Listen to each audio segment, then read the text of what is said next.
एक शाम प्राची टीवी पर सीरियल देख रही होती है। तभी उसकी सास वहां आती है। अरे सीरियल में तो ऐसे मग्न है जैसे आज रात का खाना पड़ोसी आकर बनाएंगे। मुझे पता ही नहीं था आपने अपने बेटे की शादी पड़ोस में भी की हुई है। हैं? मतलब? मतलब इस घर में सारा काम बहू ही करती है, आप तो सिर्फ खर्राटे मारती हैं। अच्छा जी, फिलहाल तो तुम आराम फरमा रही हो, चलो जाओ, ये मेरे टीवी देखने का समय है। आहा, इसीलिए मुझे भगाया जा रहा है। सॉरी, अब तो बिल्कुल नहीं जाऊंगी। प्राची की इस बात पर दोनों सास बहू के बीच टीवी रिमोट के पीछे बच्चों जैसे छीना झपटी शुरू हो जाती है, जिसके बीच श्लोक भी काम से घर वापस आ जाता है। आज मेरी चूहे बिल्ली की जोड़ी किस बात पर झगड़ रही है? अरे तेरे बीवी मुझे टीवी ही नहीं देखने दे रही। अरे तुम्हारी मम्मी मुझे खाना बनाने के लिए फोर्स कर रही है। अरे वाह, ऐसे बेतुके रीजन पर तो बच्चे भी झगड़ा नहीं करते। अरे मुझे कुछ मत बोल, सब इसने ही शुरू किया है। हाँ हाँ, जैसे आप तो बहुत दूध की धूली है ना। अरे बस, दोनों चुप। प्राची जाओ, खाने की तैयारी करो।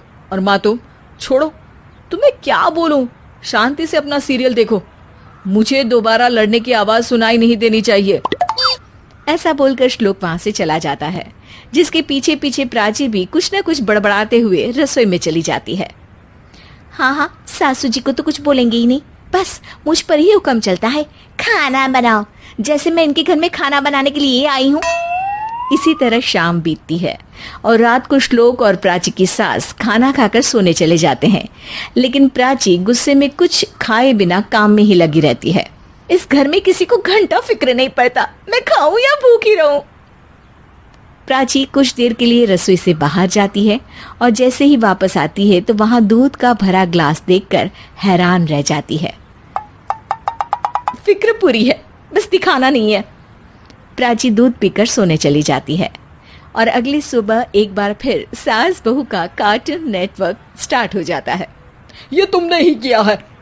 अरे अजीब जबरदस्ती है, मैं बोल रही हूँ मैंने कुछ नहीं किया।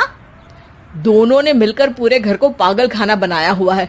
यहाँ कोई नॉर्मल इंसान तो रह ही नहीं सकता, इसीलिए अब पड़ोसी क्या रिश्तेदार भी घर आने से कतराते हैं। और सुन बेटे, तू भी चंगा, तेरी माँ भी चंगी, तेरी बीवी भी चंगी, रिश्तेदार। हाँ जी, आपको नहीं पता क्या, गंगाधर ही शक्तिमान है, रिश्तेदार ही। हाँ हाँ, बस समझ गया। कभी जानवरों जैसे लड़ेंगी तो कभी जुगलबंदी करेंगी। भाई मैं आप दोनों के बीच में नहीं फंसना चाहता।